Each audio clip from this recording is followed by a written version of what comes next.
I absolutely love speedrunning. I've talked about this quite a bit in the past, but yeah, sometimes I'll just find myself like sitting there watching somebody just speedrun through Super Mario 64 from start to finish. To some, that might sound like the dumbest thing ever, but I don't know, to me, I just love it. Speedrunning has gotten so crazy now to the point where literally today I was watching a live stream of a dude speedrunning Super Mario 64 blindfolded. Yeah, apparently he holds the world record for the blindfold speedruns. I think speedrunning is just growing and growing in popularity, and it's only going to get bigger as we go on. Now, though I grew up with the Nintendo 64, a lot of people grew up with the Super Nintendo, so that is kind of their preferred console, maybe when they're watching speedruns. You've obviously got a ton of speedrun-worthy games. There's a ton of platformers on there. To me, the two that would come to mind right away are Super Mario World and then the Donkey Kong Country games. So I'm sure they have a community of their own, just like Super Mario 64. Now, with speedrunning and with all the little niche categories, everybody knows that every second counts. And so with that, any change to pretty much anything that could affect time is a big deal. Now, I never thought that a console aging would ever be a factor that would have to be considered here, and I would bet you have probably never thought about that before as well. But it turns out we have just got some data that actually sheds light on this in the world of Super Nintendo games that is actually extremely interesting and that does affect speedrunning, especially when you get into longer games, and very much especially when considering tool-assisted speedruns or TASs. And obviously with the Super Nintendo, we are not talking about, like a console like the Xbox 360, where it's like, oh, it's I don't know, 15 years old or 18 years old. This thing came out in 1990, okay? You are well past the time where you could buy it its first beer. At this point, it's old enough to run for president. So to hear that the age of the console can affect the speed, that is something that is not only new to me, but it has really got me thinking that, yeah, this is going to make quite a bit of an impact, especially on the speedrunning community. So, where did this all come from? Well, this all came from a Bluesky user named TASBot. So about 2 or 3 weeks ago, they made this post that says, SNES consoles seem to be getting faster as they age. Help us collect data. Do you have a SNES and a flash cart? You can run the test, and then they post the link. So yeah, a lot of people ran this test. They actually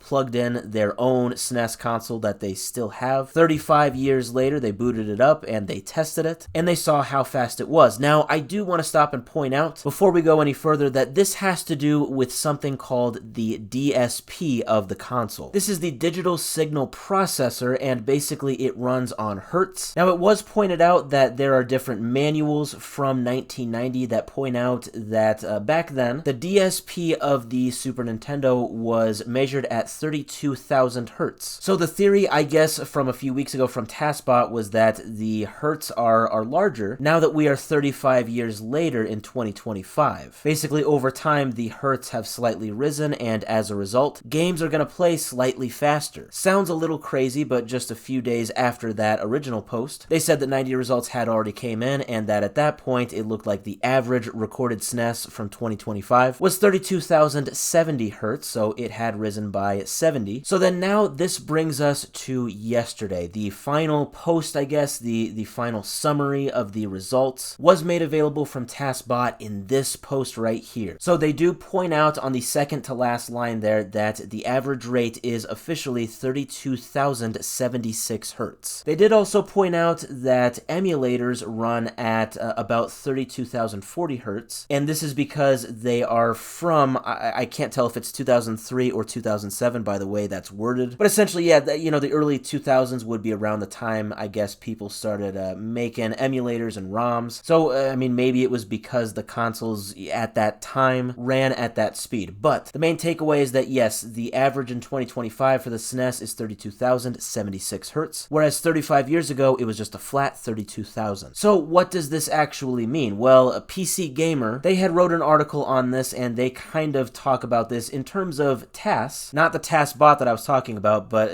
those tool-assisted speedruns that I talked about. And essentially, they said that this could really affect tool-assisted speedruns because with those, you may already be familiar with how they work, but essentially, they are not played by a human. They just go frame by frame, and basically like a robot puts in the input every frame. So if you do a TAS on like a 2025 console, for example, versus an emulator, it's going to be different. The frames might be quite a bit messed up. But I was curious. I just wanted to know like the flat amount of time that you could compare this to. You know, my dumb brain, you know, I hear 32,000 hertz compared to 32,076 hertz. I don't really know how that translates in real time to, you know, if I play a game and it takes me like an hour to beat it, then how much, I mean, like how many seconds or milliseconds or whatever are we really talking in terms of a difference in gameplay if I'm playing on an emulator versus, say, a SNES console in 2025? Or even compare a SNES from 35 years ago to a SNES today, you know, what's the difference there? Well, I was very curious about this, so I did do the math. I can't claim total credit here. I have to credit ChatGPT. They kind of did some of this math for me, you know, division over time and different ratios of speeds. It's maybe not entirely in my wheelhouse, I guess. Maybe not anymore. I don't know, maybe my 10th grade math teacher would really be mad at me right now, but who knows? Anyway, I basically plugged this exact hypothetical scenario into ChatGPT and I got the results. And then I typed out these results to obviously make them make a lot more sense and so that it's just easy to present. So with the results, I basically looked at a SNES from 1990, a SNES from 2025, an emulator, and then a fourth hypothetical console here that I also included was the fastest Super Nintendo that was recorded according to TASBot, which this ran at 32,182 hertz. So I did all of this, and yes, here are the results. You can pause it if you really want to go through it, but essentially, I'm playing Super Mario World on all four of these